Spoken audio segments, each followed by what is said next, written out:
նախորդ 5 տարիների ընթացքում եւ խորհրդարանում եւ խորհրդարանից դուրս մեր բոլոր հնարավորություններով պայքարել ենք, որ երկիրը այս կետին չհասներ։ Այո, դժբախտաբար հունիսի 7-ի ընտրությունը եւս այս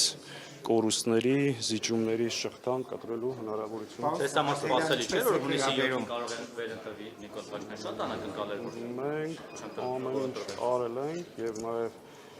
բոլոր հնարավորությունները տեսնում էինք ամսի 7-ին այդ շղթան կտրելու, բայց հաշվի առնելով ինչ պայմաններում եւ ինչ ձև տեղ ունեցավ ընտրությունները, այո, Ինչպես եք վերաբերում, որ Աղվան Վարդանյանը խոստացավ մանդատը չվերցնել, հետո ըստ էության դժեց իր խոստումը։ Աղվան Վարդանյանը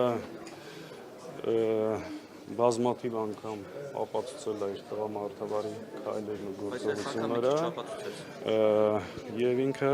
մեկնաբանություն տվել է ավելացնելու ոչինչ չունի։ Գալու եմ կանեմ ձեր եւ Նարեկ Կարապետյանի կողքին։ Այս խորհրդարանում հենց ձեր երկուսի կողքին պետք է կանգնել Աղվա Վարդանյանը։ Դրանից առաջ նաեւ ասել էր թիմի կողքին, իսկ ինչ վերաբերում անուններ տալուն, հավանաբար մի շուտ մի բան գիտի, որ ասել։ Նարեկ Կարապետյանի կողքին ինչի է կանգնում։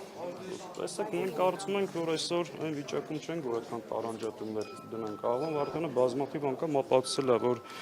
իր թիմին հավատարիմ գործի չէ, դրա տակ այլ ենթատեքստեր ընտրել պետք չի։ Եվ կարծում եմ պատասխանեց էլի, շատ ավելի լուր դուրակարգեր ունեն։ Ժորժ ջան, լավ մնացեք, դեռ առիթ ունենալու ենք, էլի խոսել։ Չկա, որ իշխանությունը հենց առաջին օրով